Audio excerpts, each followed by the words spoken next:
Magandang araw mga katribu. Ako si Gerald Orculio at nandito tayo sa People's Center Building sa loob ng Batasan Pambansa Complex sa Quezon City. Dito nakatakdang isagawa ang ikalawang Determination of Probable Cause hearing ng House Committee on Justice kaugnay ng mga ebidensya na nakapaloob sa dalawang impeachment complaint laban kay Vice Presidente Sara Duterte.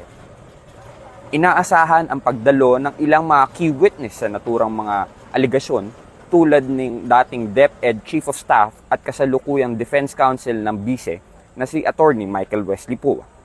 Maging ang kanyang di umanong bagman na si Ramil Madriaga. Ipinatawag din ng naturang komite ang ilang mga kinatawan ng Securities Exchange Commission, National Bureau of Investigation at Bureau of Internal Revenue para magpresenta ng ilang mga dokumento. Muli, ako si Gerald Orculio mula sa Quezon City, nagbabalita para sa Daily Tribune.